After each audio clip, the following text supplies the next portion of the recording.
بسم الرحمن الرحیم۔ اللہ رب العزت کے بابرکت نام سے ابتدا، وہ ذات جو رات کو دن کے اندر اور دن کو رات کے اندر تبدیل کرنے والی ہے۔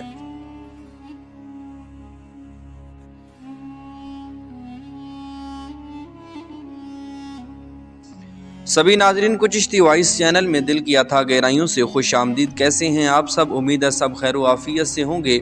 اللہ رب العزت کی ذات آپ سب کو ایسے ہی خیر و عافیت کے ساتھ رکھے۔ معزز ناظرین و سامعین، ہم آج آپ کے سامنے حضرت علی شیر خدا رضی اللہ تعالی عنہ کے قبول اسلام کا واقعہ پیش کرنے جا رہے ہیں۔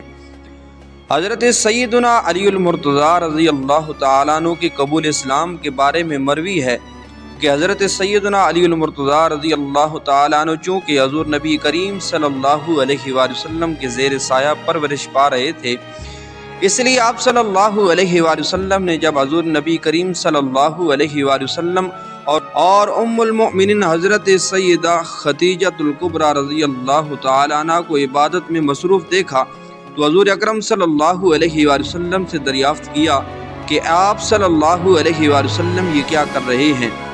حضور نبی کریم رؤوف الرحیم صلی اللہ علیہ وآلہ وسلم نے فرمایا، ہم خدائے واحد کی عبادت کرتے ہیں۔ حضرت سیدنا علی المرتضیٰ رضی اللہ تعالیٰ عنہ نے دریافت کیا، یہ کیسی عبادت ہے؟ حضور نبی کریم رؤوف الرحیم صلی اللہ علیہ وآلہ وسلم نے فرمایا، یہ اللہ کا دین ہے اور اللہ نے مجھے اپنے دین کی تبلیغ اور لوگوں کی رشد و ہدایت کے لیے چنا ہے، اور میں تمہیں اسی اللہ وحدہ لا شریک پر ایمان لانے کی دعوت دیتا ہوں۔ حضرت سیدنا علی المرتضیٰ رضی اللہ تعالیٰ عنہ نے جب حضور نبی کریم رؤوف الرحیم صلی اللہ علیہ وآلہ وسلم کی بات سنی تو حیران ہو گئے اور پوچھا کہ میں نے پہلے کبھی اس دین کے بارے میں کچھ نہیں سنا، اس بارے میں فیصلہ کرنا مشکل نظر آتا ہے، اس لیے میں اس بارے میں اپنے والد سے مشورہ کرنا چاہتا ہوں۔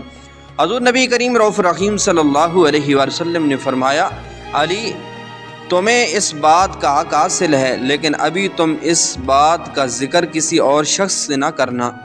حضرت سیدنا علی المرتضیٰ رضی اللہ تعالیٰ عنہ نے حضور نبی کریم رؤوف الرحیم صلی اللہ علیہ وآلہ وسلم سے وعدہ کیا کہ وہ اس بات کا ذکر کسی سے نہیں کریں گے۔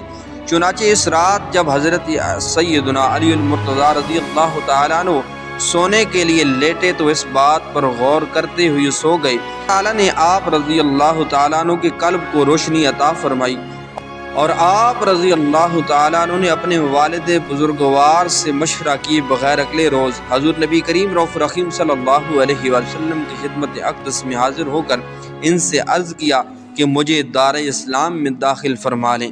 حضور نبی کریم رؤوف الرحیم صلی اللہ علیہ وآلہ وسلم نے آپ کو کلمہ توحید پڑھایا اور آپ مشرف با اسلام ہوئے۔ اللہ رب العزت کی ذات آپ کی عظمت کو سمجھنے کی توفیق عطا فرمائے اور آپ سے محبت کرنے کی توفیق عطا فرمائے۔ سانسوں وفا کی تو اگلی ویڈیو میں پھر ملاقات ہوگی۔ السلام علیکم ورحمۃ اللہ وبرکاتہ۔